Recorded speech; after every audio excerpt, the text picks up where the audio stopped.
obstacles and all that, you do go through stress, correct? But what is the type of stress you get in center? Okay? One of the mostly that you will deal with is children. All age of children that are in early childhood you'll be dealing with. The first part it comes is when they are starting to cry, leaving their parents. Okay?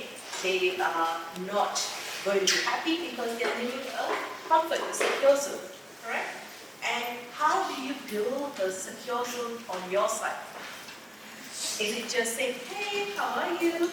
Or is it beyond that? Do you build a bond? Okay?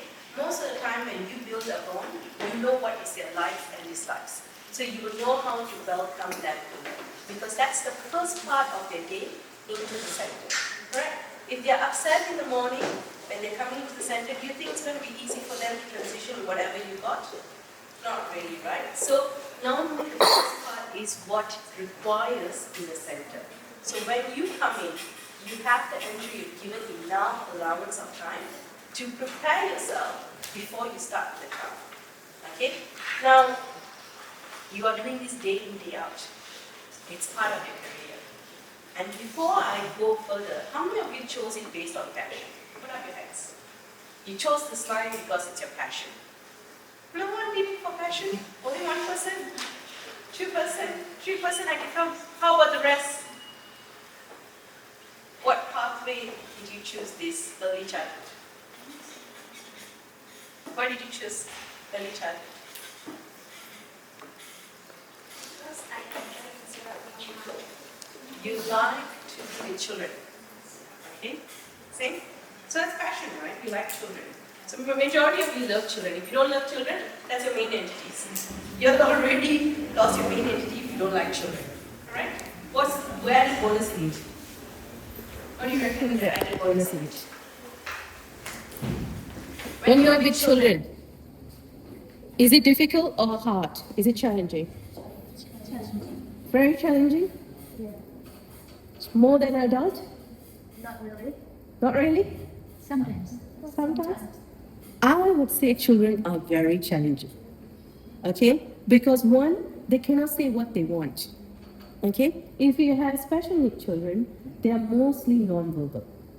So they're not able to explain their emotions that are bursting out. Do you know how many seconds it takes for their emotion to change? Any guess?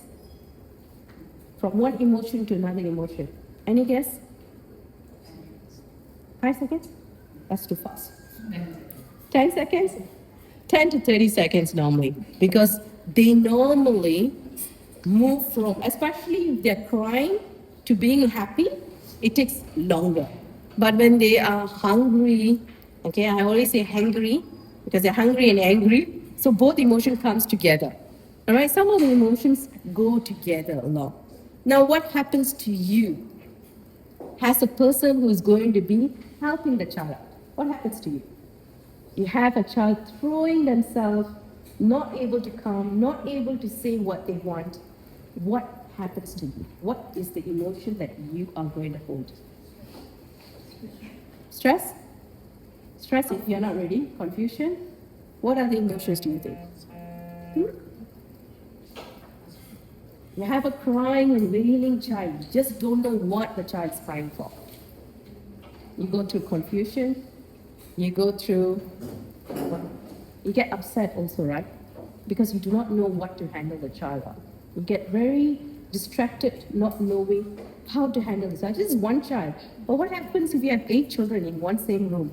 3 to 4 are crying at the same time. And you're going to just get upset and go to a corner, just leave me out of this room. This is a zoo that I don't want to be in. Or are you going to be like, okay, I'm going to handle one at a time? What would you respond? How do you handle one at a time? When you are calm.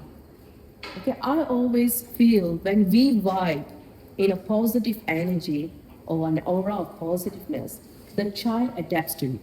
So that's why I always say you need to be prepared before you come into the center. Your testing grounds is in this area right now when you're studying and when you're going into practicals. This is your testing grounds. You can make all the mistakes, you can learn as much as you want. But when you are handling a child in your career, And it's the ground that you have to be ready. Okay? Because if you're not ready, what happens to you? Stress builds up. And this is one thing in your generation you tend to not handle it well. Because one, how many of you are late night sleepers? Majority? Sleep very late? Very, very late? Guilty? Social media? TikTok? Everything becomes your bedtime routine? Scrolling through? No. I won't believe that. You say no, I won't believe that. Huh? You read. Okay, good habit. Anyone else? Phone next to you, going through until you fall asleep. All right. I can tell you the first thing you're going to be avoiding is your phone. When you go into a center, the very first thing you need to avoid is your phone.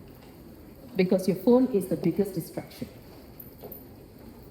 Because you knew how to calm yourself through your phone. Correct? The number of times you get stressed, what do you do? Immediately start scrolling, start listening to something, start posting something. You feel that that calms me down. Correct? But now you're going to be finding how to de-stress yourself. Okay? Hydrating yourself. Okay? Talking through. Sometimes to look after children, the very first thing you've got to remember is your childhood. Whatever the child is doing is exactly what you would have done when you were a child. So when a child is throwing a tantrum, what should you do? Don't. Would you say that? Or would you just sit next to the child and just let the child come off with all the emotions and be just ready to give and embrace a hug? Okay, you're all right. I can understand. Or you'll be like, nope, come on, we're gonna move on. We don't have time for your cries. Okay? It's different when they are throwing tantrums. But if they are not settling in, day out, that's when you have to start finding out. Okay? I always say you need to start profiling your child. Okay? You need to learn about your child. And how you do this is talking to the child, playing along with the child. When you play along with a child, you're building friendship with the child. When they are playing with some things, you're doing art and craft together, you have to be doing it together. Not instruct. This is how you do and then leave the child.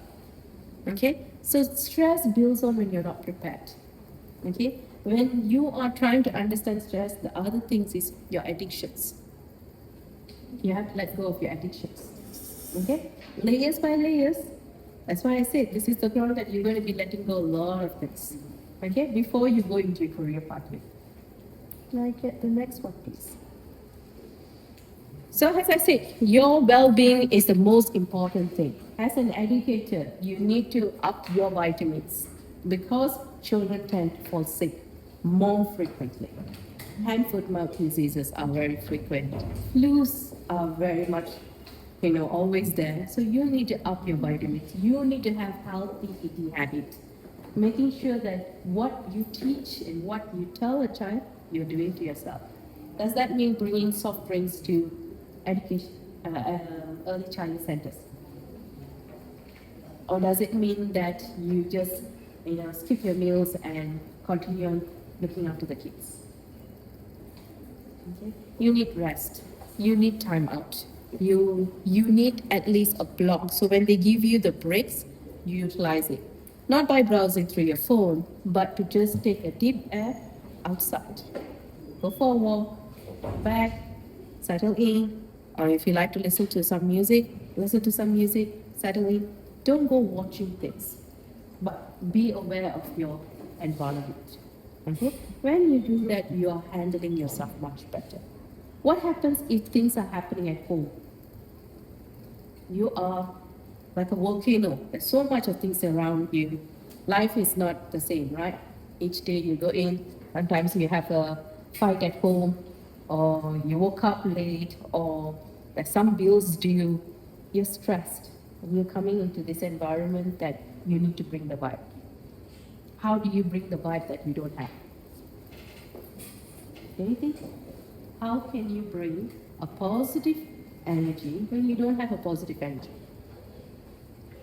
Anyone have suggestion? You have to do that to yourself. Anyone else? How do you build a positive energy? Come on. How do you be positive? Ciao, formula. Do the things that you like first. All right. Someone? Anyone else? Talking to yourself that you can say you can do. To the mirror, you mean? Yeah, you can do it. Really? What if you're crying? You stand in front of the mirror, you become even more sad. You know, you see yourself, you can do it, and you're crying. What happens? You would be looking at yourself, there's no way I'm getting any positiveness in this. What are the things? Meditating. Who said meditating? Meditating, yes. Putting it in practice to meditate, yes. Early start of the day is important. That means you wake up early, meditating, having a meal, having breakfast. How many of you all take breakfast? Make sure breakfast is important. Have your breakfast, but not in a rush. Sit and enjoy your meal and reflect. What I always say, start your day reflecting on what you want to achieve and end your day with reflecting what you have achieved. Because our day is not the same. Okay? We are humans that we are like, how to say, like a locker. You know? You can put every episode of the worst advocates is yourself. You'll pull yourself down to the max. Nobody needs to make you upset. You are good to be making yourself upset. What I always call pity party. You know, you can pity party within yourself. You know, it's a good party, you know that. You just have to sit, as we say, sit in front of the mirror. Good enough. You know, and if you guys are into the era of listening to all the emotional music, there's a singer for everything. Okay, from breakups to heartaches to why my life is like this, loneliness goes on. If you have that type of song list, that's it. Play it while you're driving, that's pity party. Okay, or you go into emotional eating, fast food, snacking around, and then your beautiful Netflix, watching Doctor and watching all the other programs. All these may be things that you feel that is your happy place, but it doesn't have. Okay, so create your new happy zone. Okay, do you guys go hiking? Yes, no, all are energetic. Come on, go for hiking. Nature is the best therapy.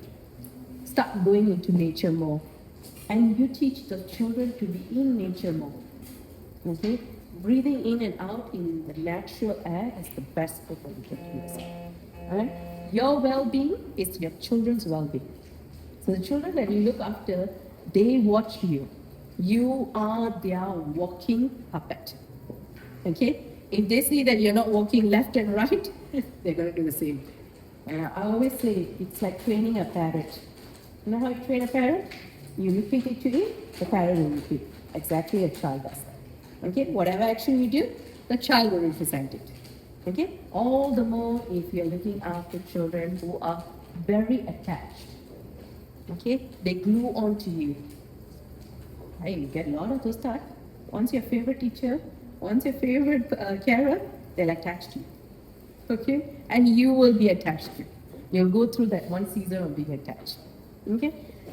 And so as I say, self-care practice. Now, professional support system. How many of you all know that it's so much of support systems when you are in career path? NGOs are there to help you out.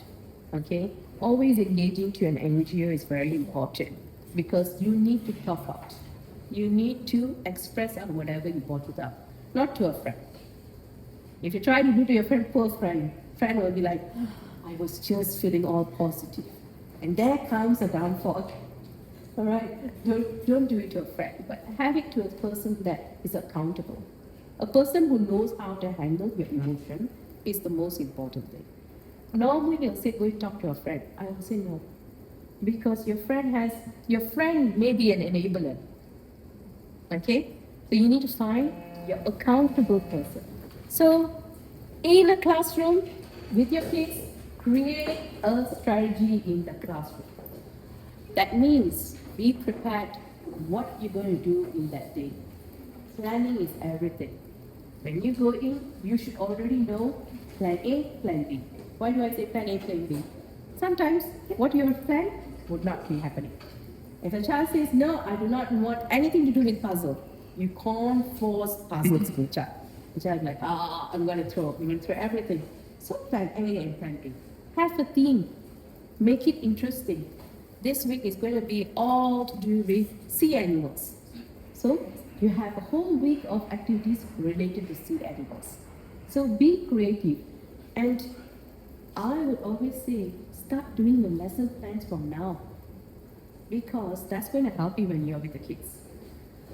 Keep a whole lot of lesson plans, because these themes are amazing. You guys scroll through TikTok and everything, right? You see all the artwork, you see some ideas. You can never remember when you're working. So store it somewhere, have that in place according to category. Organizing skills is very important for parents. If you're not organized, if you're very messy, what happens? The same thing the child will. The child will be chaotic. The child will be not prepared for anything. So you need to be structuring everything. Okay? Ensure structure is always there in your classroom. What happens when you have someone who is too active? Someone who's so, no, I'm out, I'm going to stand in one corner and I'm not going to be part of the game. Or you have a group of them pulling and playing or fighting. So you have all these different personalities in your classroom. You need to handle these personalities. Okay? It's not to scare you, but it's to tell you the reality of what it looks like in a classroom environment. And it's not that you're going to be teaching them always.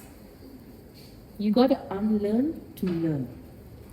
So you got to unlearn things that you think that you know about what you have got in your books, to learn it in practical steps.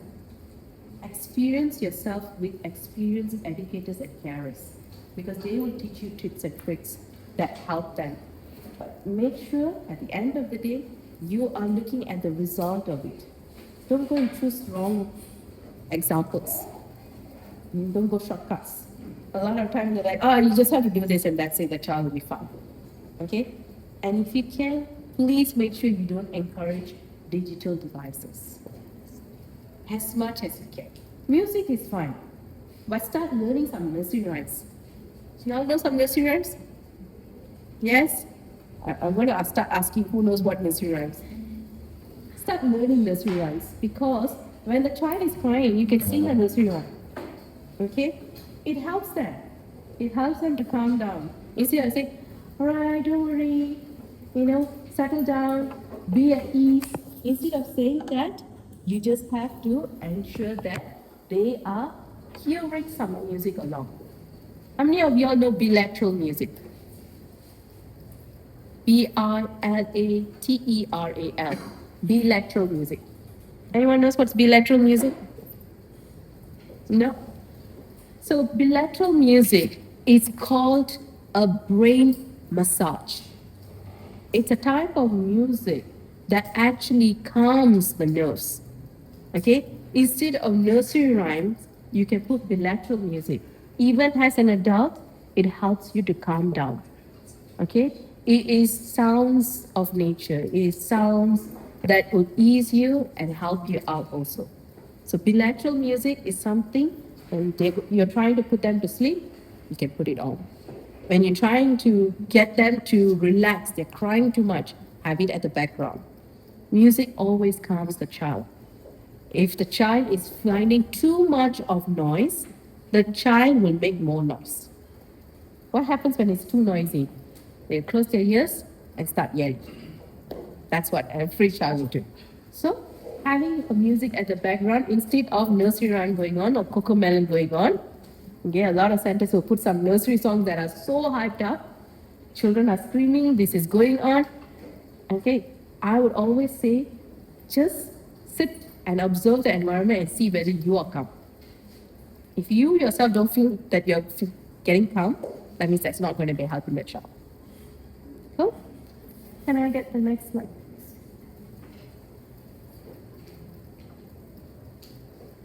All right, building resilience, connection, and relationship. Okay, as I said, you have to build yourself a resilience level. As much as you are going to go into helping these kids out as part of your career, okay, you need to be emotionally stable. I'll give you a statistic. In the first year of you going and working in this industry, the number of times that you would want to resign, I'm going to be very frank to you, it's within your first 2 weeks. Within 14 days, some within 1 week, you'll be already having the thought, this is not my career. I don't like this. And you'll be like, I want to resign. I want to get out of this. The kids that you love, you would hate. You would hate the environment because you are just too stressed out. It's common. You don't have your friends there. Now you're having to mingle with new staff. You're going to be handling a new management. You're going to be handling children there. And you have the responsibility to ensure it's a calm environment. It's an environment that equips the child. So all this stress put together, the first thing you'll do is, what happens when you're under pressure? I always call it, you pop like a whistle. Okay? You will just come out of it. You do not want to be part of it. So always be ready to know that your exit is not resignation. Your exit is a learning. Okay? When you feel stressed up and you feel like you want to give up, go back into learning about it. Be ready to learn. Be ready to understand or find who can actually buddy up with you. Buddy system works a lot. Not to gossip. Okay? One staff to not know another staff is to build each other. But when you're starting to drain each other down, it's not going to help you. How does it drain? What is the indication that you're drained down? Anyone can say? What's the indication of being drained down? What happens when you're drained down? What's the first indication? Blackout? Zone off? Others? Yes. Stress, tense? Come on.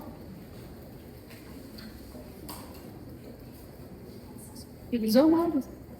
Feeling bad. I've seen a lot of them have cried. I've seen a lot of them, the first week they'll start crying. They will sit and they'll just cry because they just feel like, what have I done all these years learning, and when I'm going into the industry, why I'm not able to handle it? Okay, reality is what you learn is going to help you in 20%. 80%, you needed to learn yourself. That's why your practicals are very important. Make sure your internship is in centers that you are going to be able to ask questions. You're going to be learning from experienced people. Do not just do your practicals in a hurry, because your practicals will teach you more. Your books are there, but your books are not going to be the full answer. If I'm going to ask you something that you have learned in your module in semester 1, can you remember? Or do you even remember what was your module 1? Your subjects that you had? No one remembers. So that's far away your memory is. But if I ask you what was your experience in your first practical, do you remember? So what you have had your hands on, you'll remember more. All right? So do more of practicals. Do more of going into centers to learn more, because that will help you out. This industry is a lot of hands-on. It's not just being equipped with education. It's also going and working in this sector. Okay, the more you work with the sector, it helps you a lot. So asking the question, a lot of centers will be happy to have you in, to just observe. A lot of centers will be happy because they are seeing that you'll be ready when you are coming out as a graduate. Cool? Next, please. All right, we are going to go into interventions. How many of you are in the special needs sector? All? None? Anyone in special needs? It's just like not really inside. Okay, so none of you all have, you've taken like a module, right? Just a module. Okay, Special needs sector, I'm very passionate on that.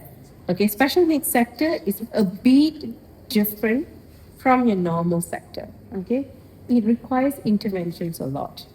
Okay, what is intervention is not a very big word. It's something to do that you have to plan out their trigger points.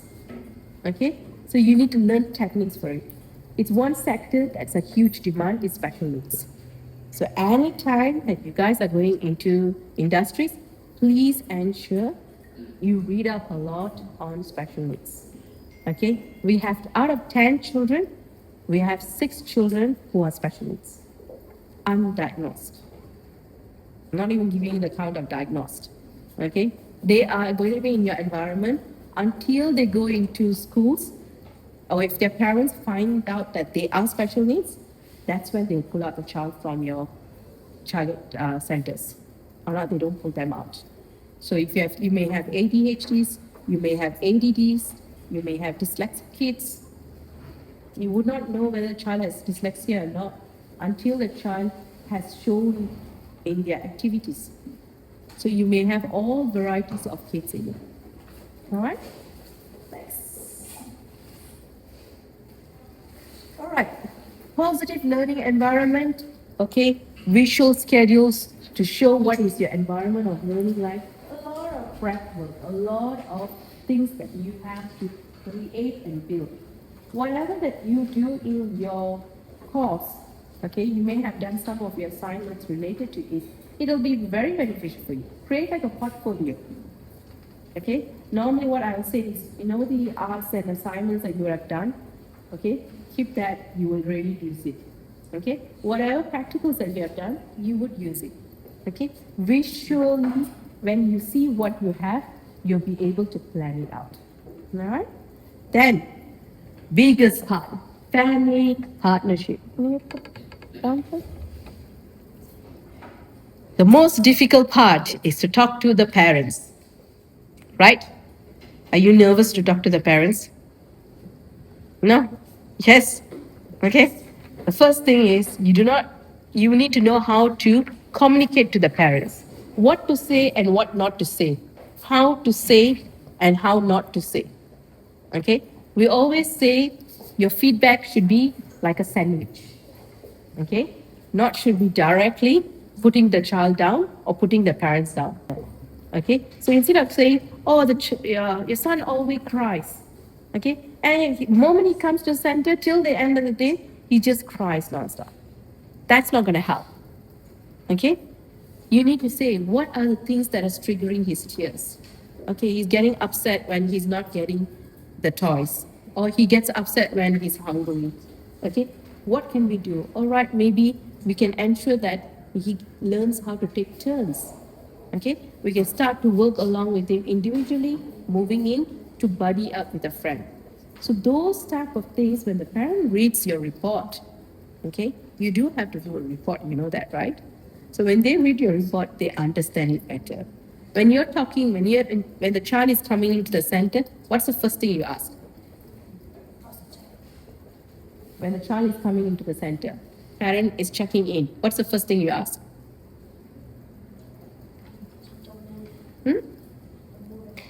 Mood of the child? What's the first thing you ask when the child comes into the center? How's the child?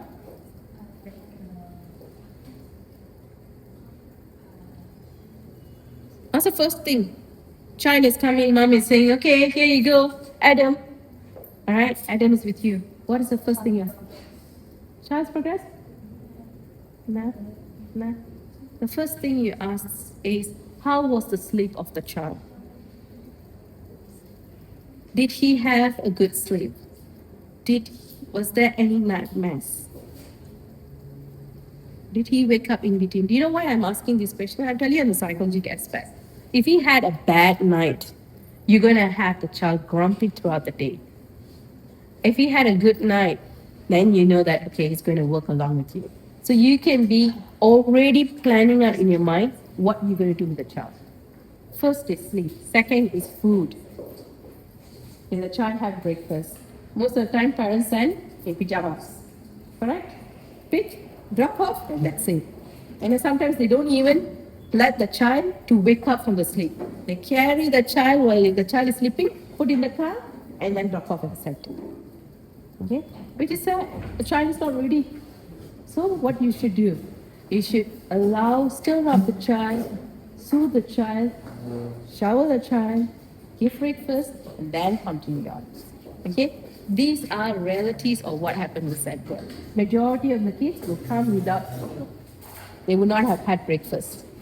Okay? Majority of the child would also have this sleep disorder. Okay? What is the time kids go to sleep in Malaysia? What's the time that the kids go to sleep in Malaysia? Anyone can say what time the kids go to sleep in Malaysia? I'm talking about Malaysia. Majority of the kids go to sleep after 10, close to 11, sometimes midnight. Okay, what time do they wake up? What time does the children wake up? 7. If they are not going to any childcare, they wake up at noon, 12 o'clock, ready for their lunch because they are hungry. Okay, if they're going to the center, whatever time the parents' work time is, that's the time the child is. What is the number of hours the child needs to sleep? 8 hours? 10 to 12? How many hours do they require? I'm talking about below 7 years old. What is the number of hours sleep do they require? No, they require more than 12 hours of sleep. Are they getting enough 12 hours of sleep? No, they're not. And what is the time they have their dinner? All will sound guilty now. What is dinner time? 6, 7. Hey, you're talking about Western world, okay? Malaysia time is they step into the mama stall at 9. They get their meal close to 10. That is the reality. Because by the time they pick up from the center and then they bring the child to eat, it's normally close to 9, 10 o'clock. So what happens? You need 3 hours for the food to digest. 3 hours gone, the child will only knock off to sleep close to midnight, 1 o'clock. This is the reality. And these are the kids that are coming to your center. So if you are thinking, why are they not performing? Why are they so grumpy? This is the reason. How long do you keep the child to sleep in the center? Honestly, come on. How long do they sleep in the center? Honestly. 2 hours? Anyone can answer? 30 to 45 minutes. Do you want the real answer? 3 hours. After lunch, from 1 o'clock right up to 3 o'clock, they take a nap. So what happens to your body clock? They have these 3 solid hours of sleep, then they go back, another 6 hours plus of playing and everything, and then they sleep for another, say, 6 hours, 5 hours. It's all not in order. So by the time you are trying to get them in doing things, they are not going to give you 100%. So what should you do? You can't change certain things, but you can enhance certain things. You can do a lot of activity to do with mindfulness. What is mindfulness? What are the type of activity for mindfulness? Breathing. What others? Kids. Mindfulness. Playing. What else? Reading is mindfulness. Coloring is mindfulness. Getting, because coloring would explore and keep their mind calm. That's why even adults, imaginations will open up. Coloring, imaginations doesn't open up. That's a different. That's another part. But if you give an abstract painting, if you're already given an artwork, if you ask them to draw, they're going to imagine. But if you're going to ask them to color, shade off, Follow one picture to another picture. Yeah. Another one is meeting. You know, that is also going to calm them off. Reading is going to calm them off.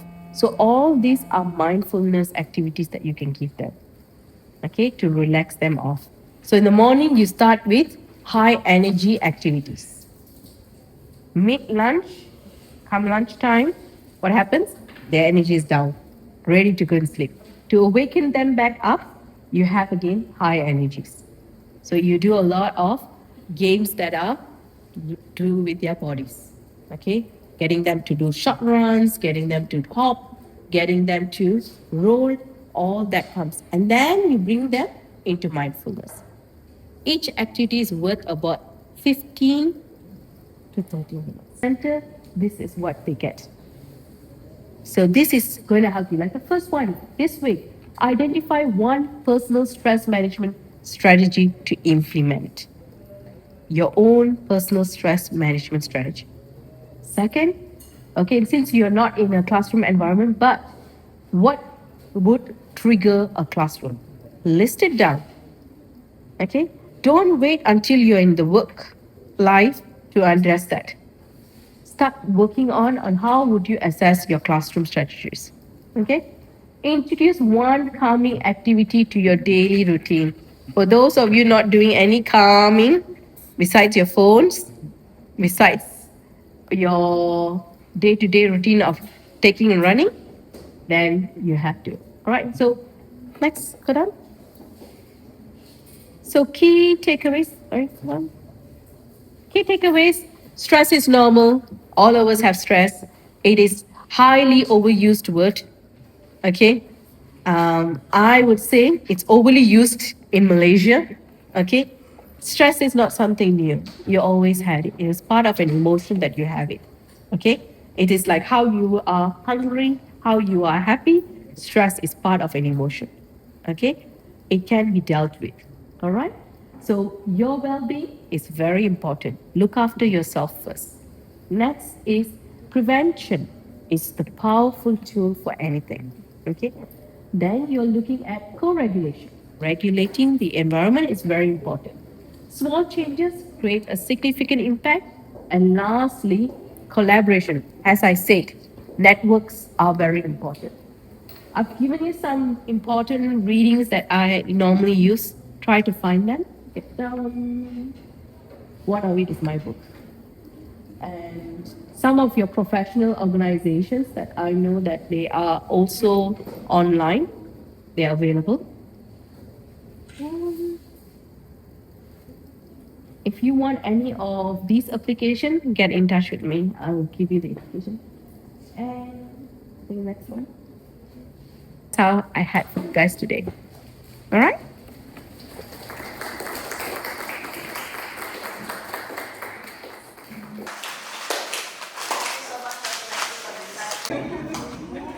Come, why don't you all come in the class? Come.